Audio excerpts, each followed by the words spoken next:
Gulistan Records. Gulistan Records.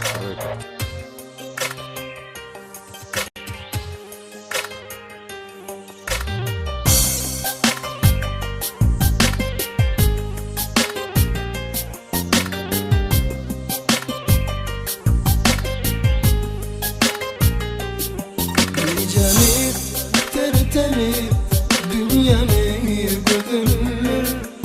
Bu ödül aşkıma ölürüm sanır. Yüreğim, bu bedenim, seninki yar, seninkidir. Senin benim, her günüm, şirinlerden şirin.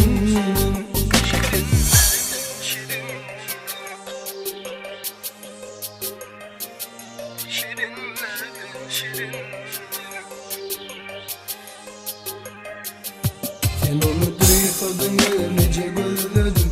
Seni parça seni istedim. Bu gece bana dolunay dedim. Ay günü bize karaşay dedim. Bana kanat verir bu öpüşlerim. Alır menden alır akıl huşlarım. Ellerin titredir bedenimi. Ben bağıtlı edene senin ellerin. Böyle dünyamı barbar benim. Bu dünya aşkımla darlar benim. Ne soğuk ne yağış ne de kar benim. Dünyamı barbar bakar benim. Unudur her sözü dillerim senden başa. Ne güzel senin bilin, ne güzel bu gece. Unudur her sözü dillerim senden başa.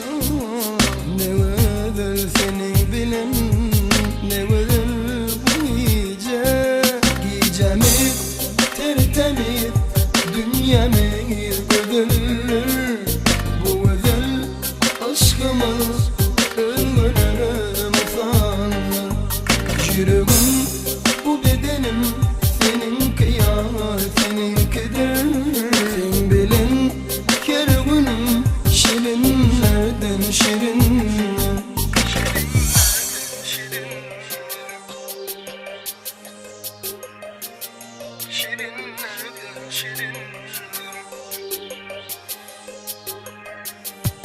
Bilecek uzaklaşıp, bilecek aralıp. Dinledik bile gecelerin sesini. Könlüm seninle gülüm olup açılıp. Duyup kanımın sesini, sinlap nefesini. Gel bağlımda asa söymeni. Bir hükman gerektir canına. Başka kim ay böyle söyürdü bizim kimin. Bağış etti ey güzel değil Allah seni bana. Bizi birbirimiz için bir sevgi için. Güzel eleme aylanıp söyülür. Yıldızlı sansız güzel geceler. Gel bu gece baksın yıldızlar bizim için bedenin.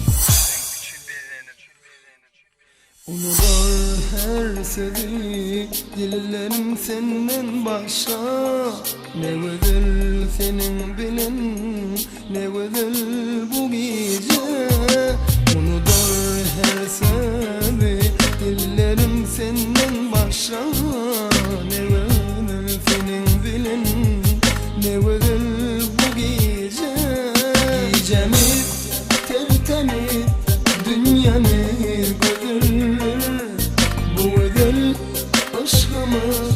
ölürüm sanır. Yüreğim, bu bedenim, seninki